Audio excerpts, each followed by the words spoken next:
السلام علیکم ورحمۃ اللہ وبرکاتہ۔ ناظرین، امید کرتا ہوں آپ سب خیریت آفیت کے ساتھ ہوگی۔ آئیے انشاءاللہ عز و جل آج کی اس ویڈیو میں اردو کتاب جنتی زیور کا پارٹ نمبر 91 پڑھیں گے، اور چونکہ اس کا تعلق اس سے پہلے والے پارٹ یعنی کہ پارٹ نمبر 90 سے ہے، جس میں ہم نے غسل کے فرائض کو پڑھا تفصیل سے۔ غسل میں کیا چیزیں ضروری ہے، ان کے بغیر غسل ہوگا ہی نہیں۔ بھائی یہ ایک اچھے سے تفصیلاً اس کا طریقہ، آسانی سے غسل کرنے کا طریقہ کیا، اسلامک طریقہ، سنت طریقہ وہ سنتے ہیں اور اسے یاد رکھنے کی بھی کوشش کرتے ہیں۔ دیکھیے یہاں سے غسل کا طریقہ یعنی نہانا، ٹھیک ہے۔ غسل کرنے کا طریقہ یہ ہے کہ نیت یعنی دل میں نہانے کا ارادہ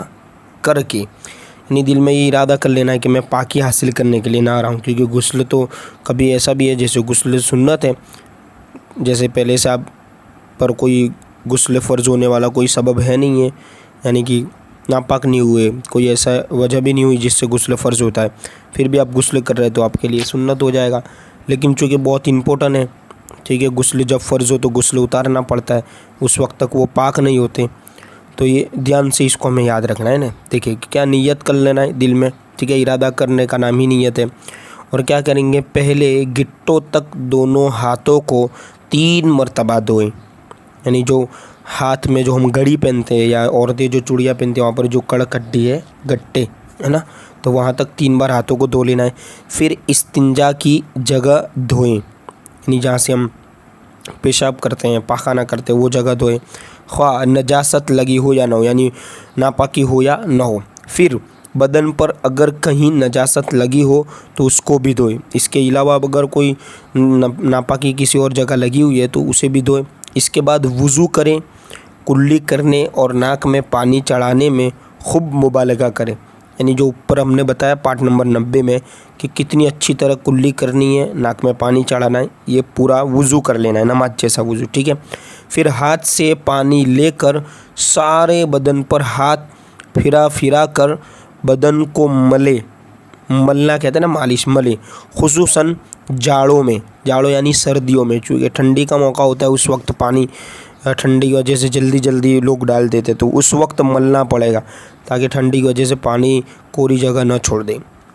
نا، خصوصاً جاڑوں میں، تاکہ بدن کا کوئی حصہ پانی بہنے سے نہ رہ جائے۔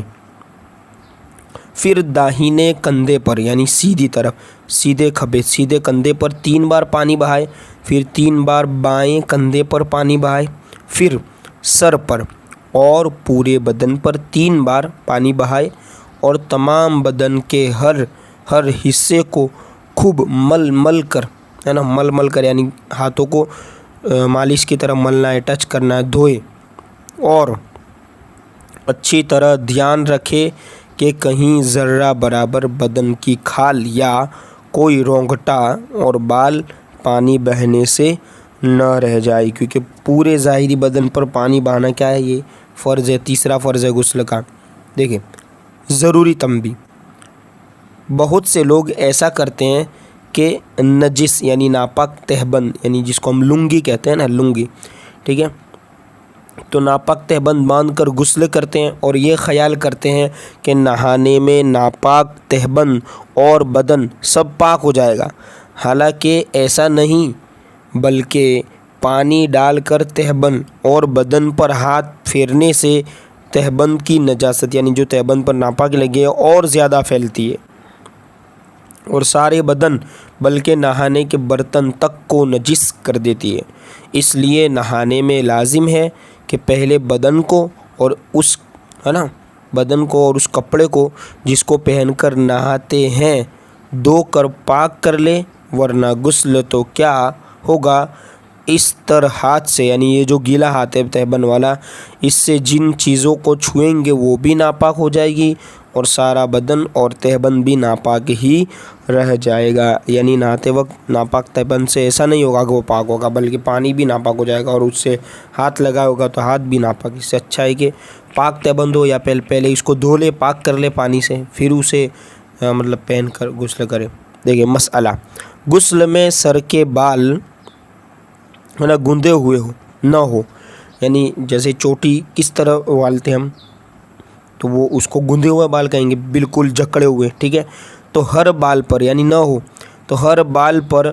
جڑ سے نوک تک یعنی اس کا جو کنارہ ہے اس سے نوک تک پانی بہنا ضروری ہے. اور اگر گندے ہوئے ہو تو مرد پر فرض ہے کہ ان کو کھول کر جڑ سے نوک تک ہر بال پر پانی بہائے. سر کے بالوں کی بات ہو رہی ہے نا, گندے ہوئے نہیں ہیں تو الگ بات ہے, لیکن گندے ہوئے تو پھر اس کو کھولنا فرض ہے, کیونکہ پورا بال بھیگنا چاہیے جڑ سے لے کے نوک تک. اور عورت پر صرف بال کی جڑوں کو تر کر لینا, یعنی بالوں کی جو جڑیں ہیں سر سے جو لگی ہوئی ہے جڑ, ان کو بھگو لینا, تر کر لینا, گیلا کر لینا ضروری ہے نا. گندے ہوئے بالوں کو کھولنا ضروری نہیں. ہاں اگر چوٹی اتنی سخت گندی ہوئی ہے کہ بے کھولے جڑیں تر نہ ہوگی, یعنی اتنی سخت بندھی ہوئی ہے کہ اس کی جڑوں تک بھی پانی نہیں پہنچے گا, تو پھر چوٹی کھولنا ضروری ہے. آگے دیکھیں مسئلہ. غسل میں کانوں کی بالیوں اور ناک کے کل کے سوراخوں میں بالیوں اور کل کو پھرا کر پانی پہنچانا ضروری ہے. یعنی غسل میں جو کانوں میں جو بالی پہنتے ہیں, یعنی عورتوں کا یہ مسئلہ یہ کہ اسے بھی ایسے ہلا کر اس سوراخ میں پانی پہنچائے. ناک میں جو نتھڑی ہے وہاں پر بھی ہلا کر کے اسے پھرا کر کے وہاں پر پانی پہنچانا ضروری ہے. کن کن چیزوں سے غسل فرض ہو جاتا ہے؟ اب یہ بہت ضروری ہے نا, کہ جن چیزوں سے غسل فرض ہو جاتا ہے وہ 5 ہیں. پہلی,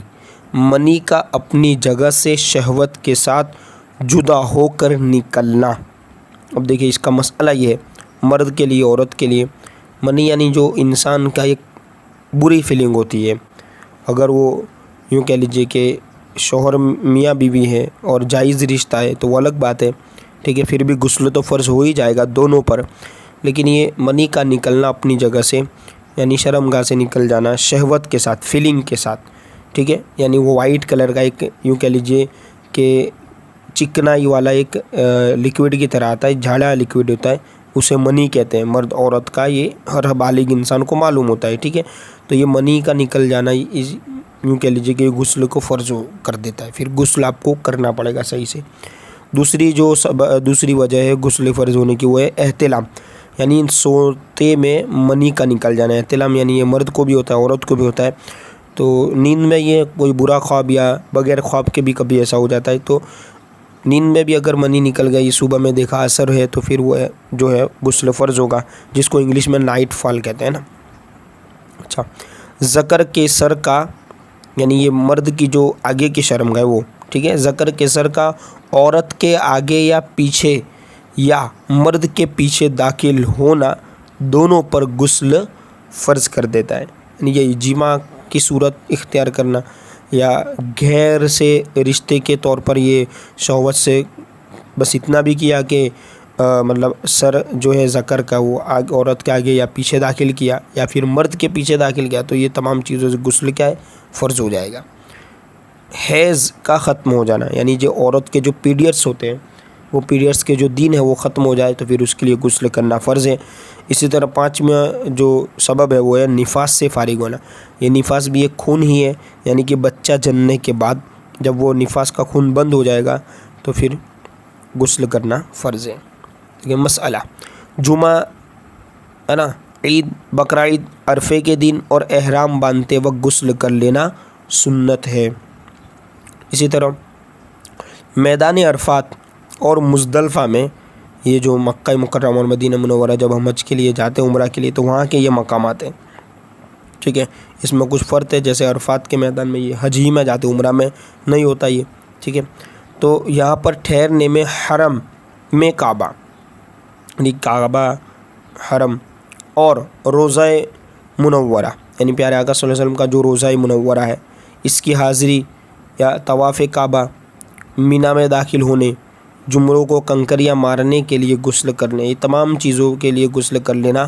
مستحب ہے, یعنی ثواب کا کام ہے. اسی طرح شب قدر, شب برات, یہ جو بڑی راتیں ہیں, عرفے کی رات, مردہ نہلانے کے بعد, وہی جنازے جو ہے نا غسل دینے کے بعد, جنون اور غشی سے ہوش میں آنے کے بعد, یعنی بے ہوش تھا اب ہوش میں آیا,